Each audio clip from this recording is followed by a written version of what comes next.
quick photo of the three of you here. Are you with Ryan also? Are you with Ryan? Okay. Yep. One more. All right, I'm gonna make a quick smile. 1, 2, 3. Love it. Awesome. Thank you. All right. So what are you at right now? You're going live. I got you. I'll work around you for sure. Cool. But that's going off that. Or different frames. Oh, you're going off. I got you. Okay. All right. Right on.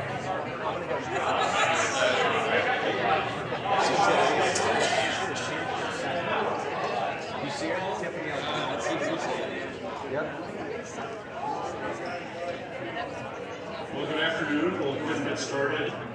I have to do my ceremonial lowering of the microphone because somebody above 5'8" was here before I.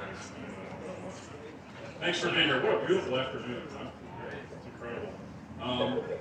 Well, I'm Dr. Timothy Quinn. If you don't know me, I'm Executive Vice President and Chief of Clinical Operations here at Mercy. Thanks for all of you joining us.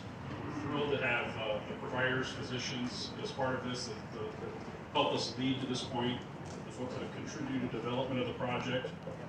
This day marks the beginning of a new era for heart care, not just for Mercy, but for Cedar Rapids. As you'll see, our signs are a beautiful rendering, a tremendous amount of work that's gone into that. This program's grown for many, many years, starting with a small group of physicians. Where's Dr.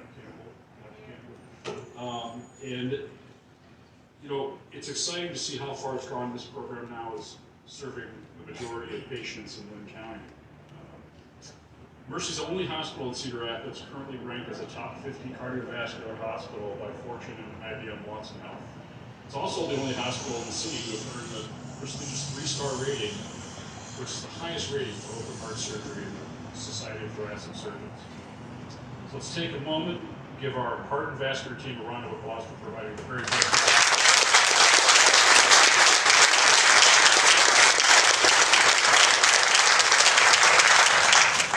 As we get ready to break ground on this building, which will be 72,000 square feet, the Center of Excellence will be offered under one roof with lots of comprehensive services. And of course, we acknowledge the shoulders we've always stood upon. Those are the Sisters of Mercy. They continue to inspire us to provide compassionate and high-quality care for this community. And now please welcome Janet McGrath-Satterley, our Vice President of Mission Integration, for the blessing.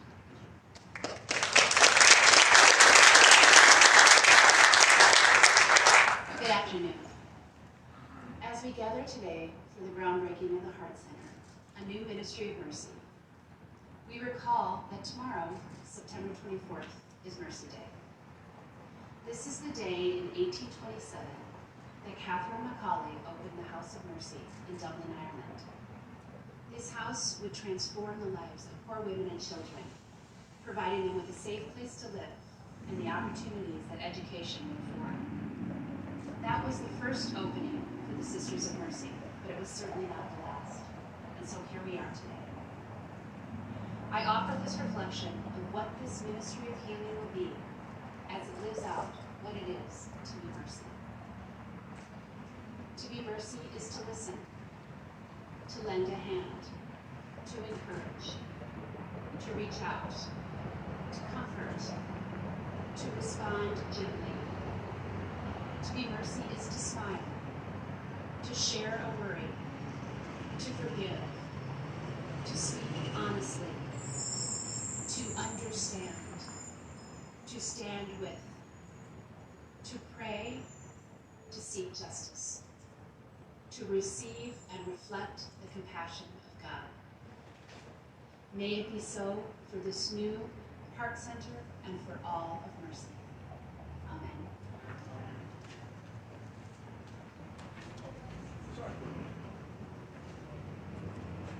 So good afternoon. I'm Tim Charles. I am so pleased to see you all here. This is just a wonderful, wonderful day. It opens a new chapter in heart care for Mercy and for our community.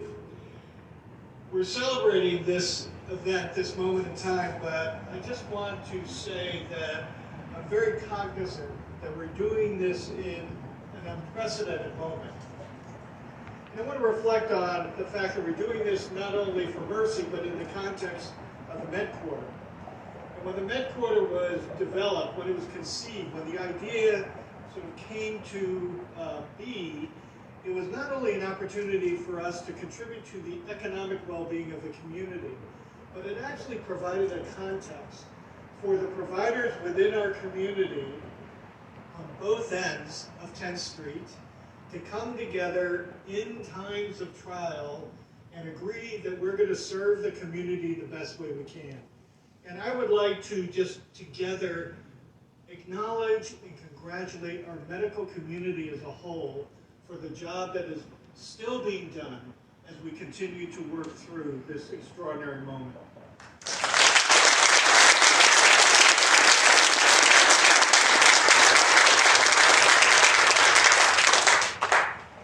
We could not undertake a project like this if it were not for our partners. And so I want to welcome Mayor Hart, members of the City Council, city staff, members of the Economic Development Team, Senator Mathis, all those that have participated in and paved the way, in some cases literally, as we'll be kind of bringing that street into this campus to pave the way for us to be able to stand up this new and what will be an extraordinary building on this medical campus.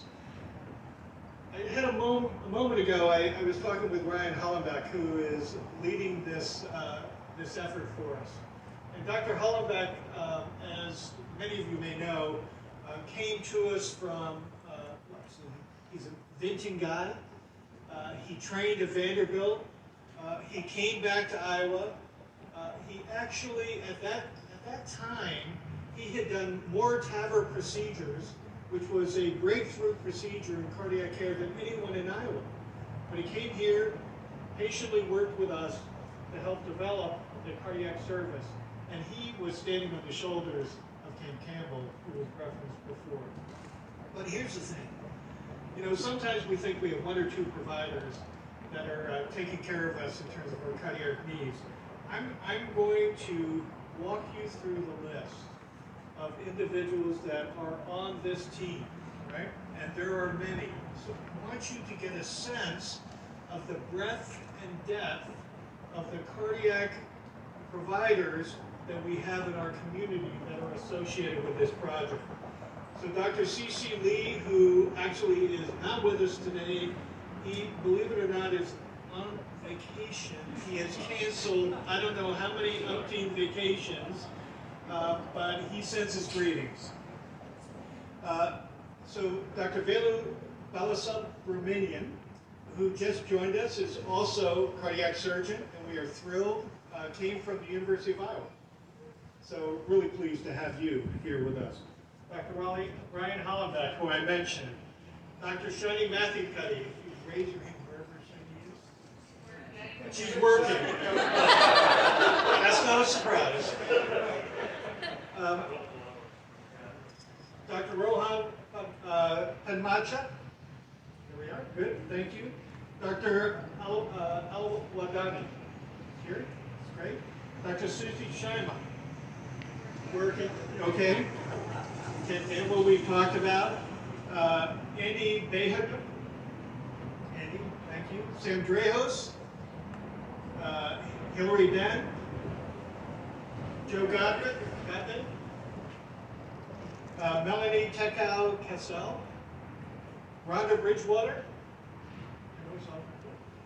Jen Lee here. Steve Gunn's here. Leslie Cousin. Jared Kozine. And Nugent. We have an extraordinary, and Mark Cedar. We have an extraordinary group of providers that are bringing care to this community. Our commitment to take on what is it's a substantial project for us at Mercy was made possible due to an extraordinarily generous gift. And it came from a family, actually came from a grateful patient. this is a reflection of somebody who received their cardiac care here at Mercy some years ago. Actually, the nurses station on Zone 91 is a reflection of a gift that they gave at the time we were converting the tower into all private rooms. And that individual was Jewel Plumb and her husband, Jim. And she was doing this in his honor. We're very fortunate that we have a member of our Board of Trustees who knew Jewel and Jim very, very well, and I think understood the intention behind this extraordinary gift that they bestowed upon Mercy that has enabled us to take this dramatic step forward. So it's my pleasure to introduce to you Carol Moore.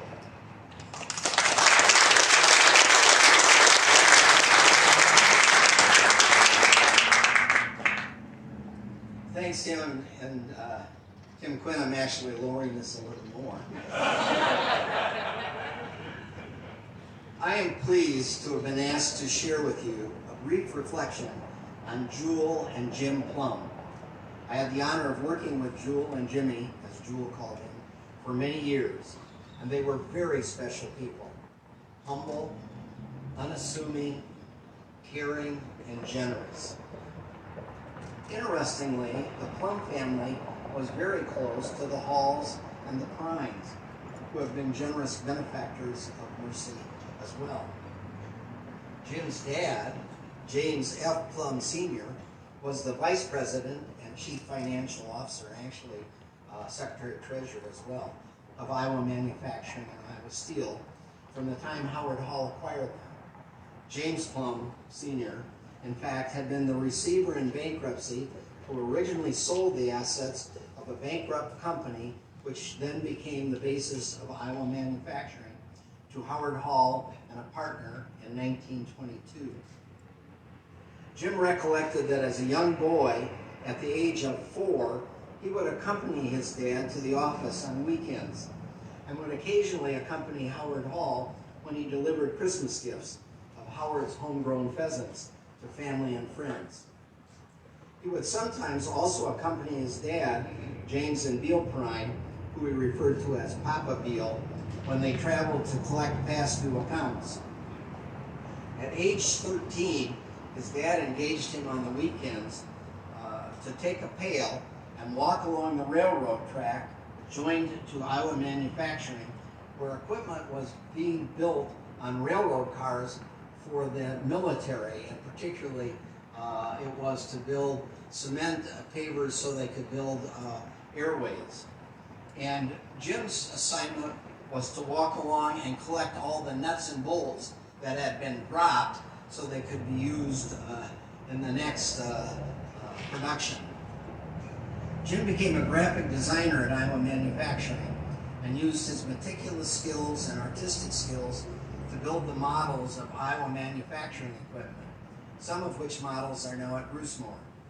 Jim also served as the unofficial historian of Iowa Manufacturing and kept a treasure trove of records, which are now located at Brucemore. Jim was an artisan, painter, a builder, and a restorer of skill at restoration of old cars, including an old Packard convertible that had been owned by Clark Gable that he restored, and Howard Hall's 1938 Ford convertible. One of the things he had to do was replace the back seat because the Lion had shredded the back seat. He was also a premier collector and restorer of antique toy cars and trucks, and his toy collection was of museum quality. But most of all, Jim was a quiet, almost reclusive, shy gentleman who never sought attention, but always was concerned about others. On one occasion, I remember, when the news reported a couple missing during an Iowa storm, Jim and Jewel drove the back roads of Lynn County in search of those lost people. If Jim was quiet, Jewel was his opposite, effervescent and outgoing. She was born on a peanut farm in rural Alabama. She lost a twin sister when she was very young, and that twin sister was always in her thoughts.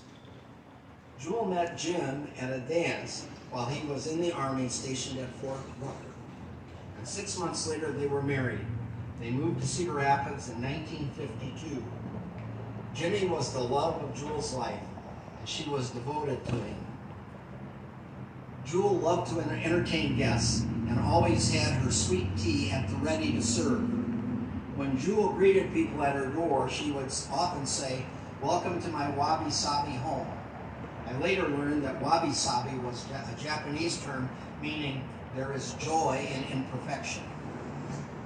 Jewel, over the years, became the caregiver for her father-in-law, then her mother-in-law, then her brother and sister-in-law, and finally her husband, Jim.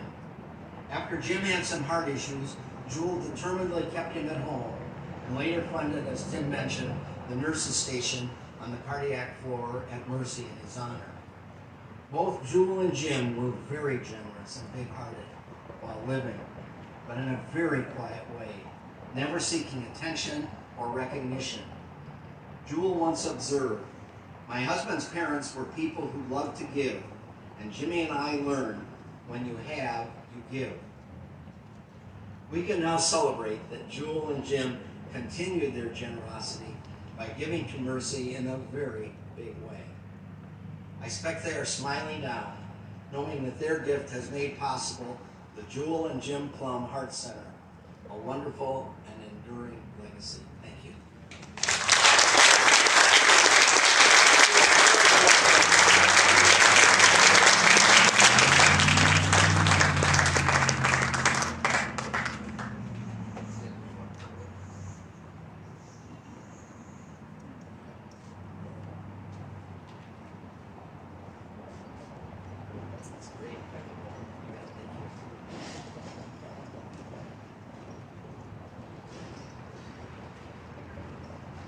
Well, first-hand stories like that are incredible, incredible people.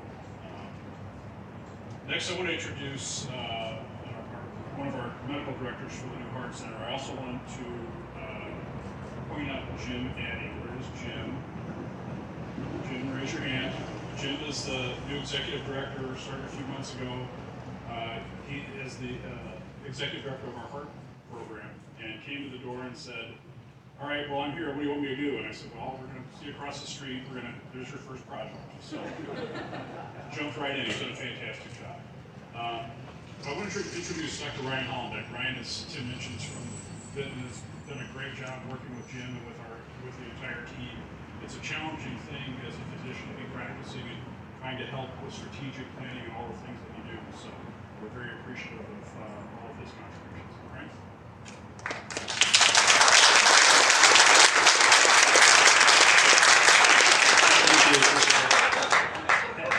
So, I think I've got that. Thank you, I appreciate it. Thank you, Dr. Quinn, and thank you to the Plumb family. What an amazing gift that they gave to Mercy and to us.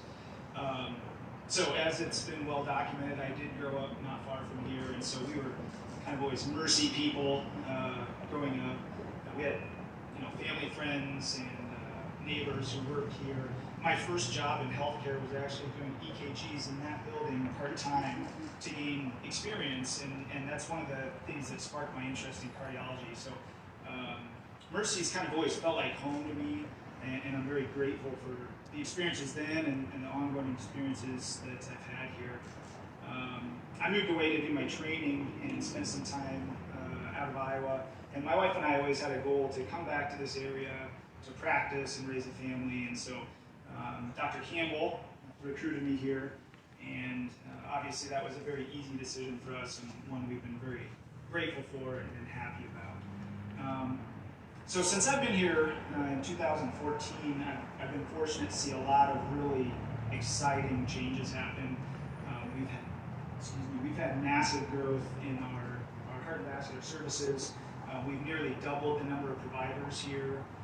The team has just grown leaps and bounds. We opened a very successful open heart surgery program, which was a great challenge and was very exciting.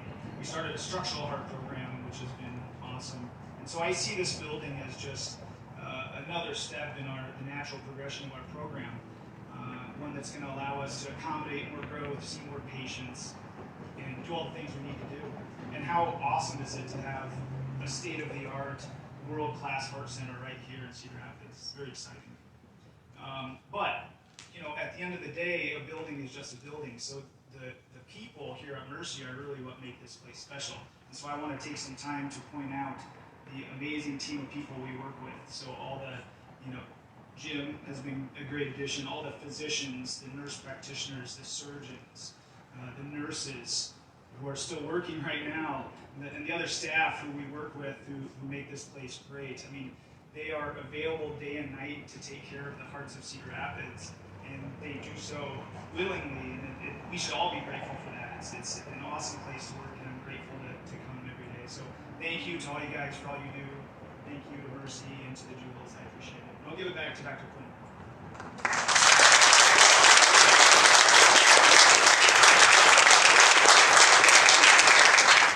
Thanks, Ryan. Now I'd like to introduce Mr. Al Ruffalo, who is the Mercy Care Service Corps Board of Trustees. Chair.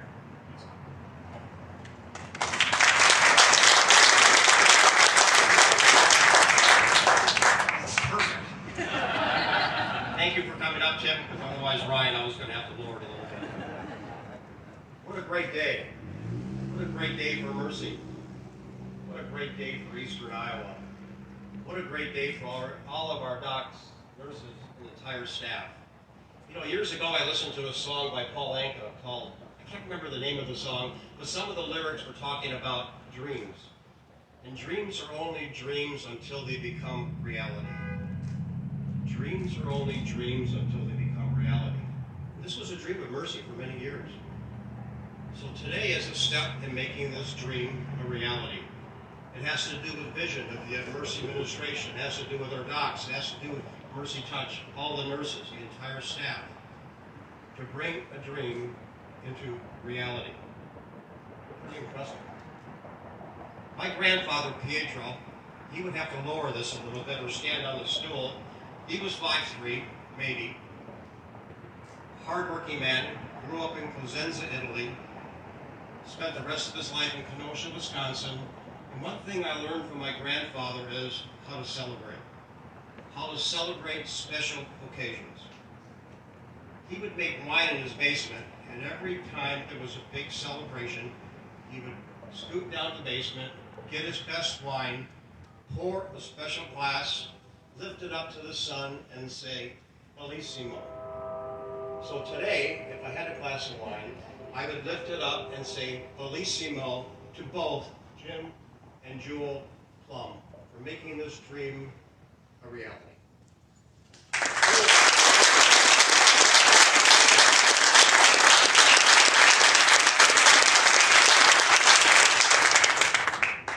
We will remedy your empty hand shortly.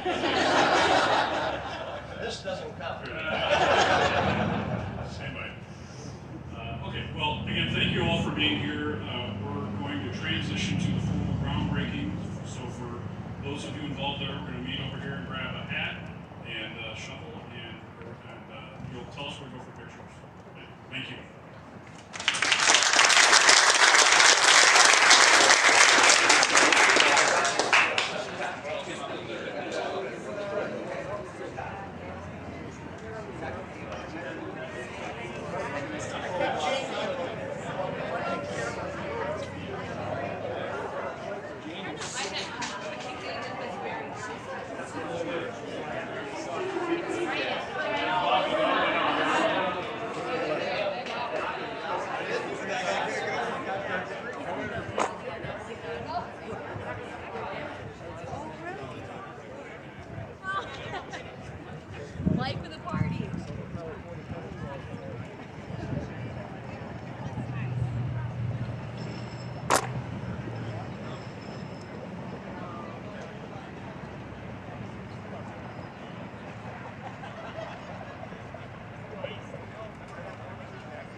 How'd it go?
Janetta and Michelle.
That's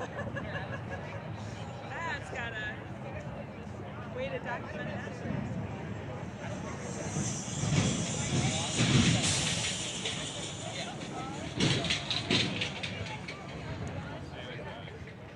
Wasn't in anybody's way.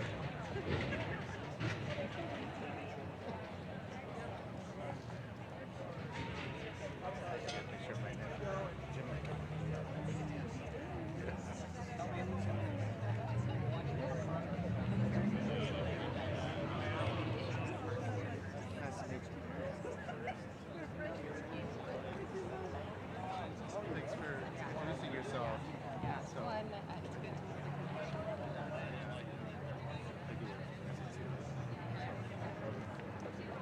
real estate title of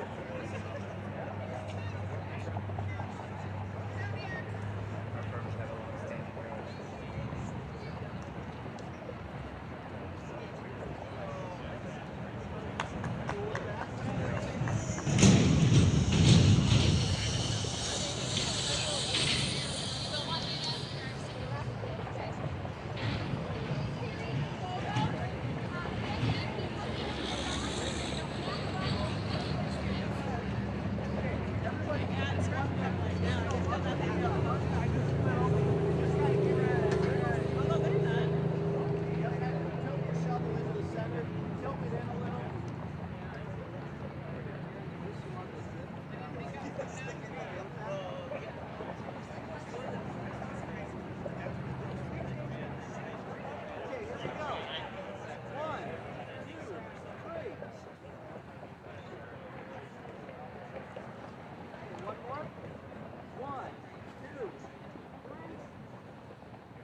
Okay, team, here we go. Jeff, Jay, back up a little. Back up a little, Jay, with the light. Yep. All right, everybody looking at me. I know it's bright. Here we go. 1, 2, 3. One more. 1, 2, 3. We're not going to throw dirt, right? Yep.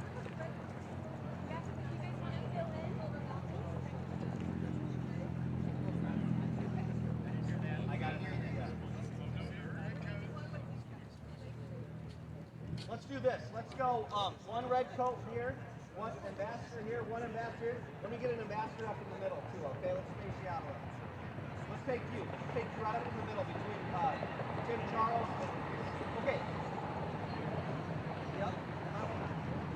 Hop over that there.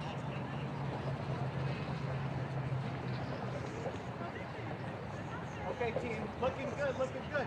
Tighten it up. You're looking at me. Here we go. 1, 2, 3.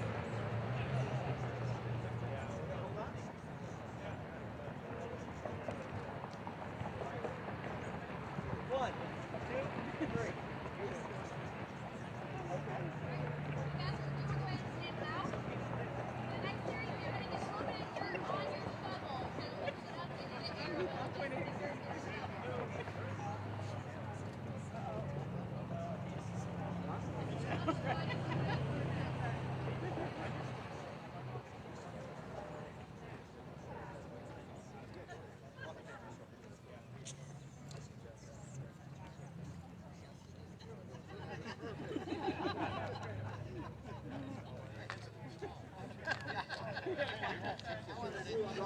Just a tad there, okay? Okay, we got the mercy one. We're looking good, team. Here we go. Right at me, chin up a little. Here we go. One more. 1, 2, 3.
Yep, yep. Are we going into Ryan?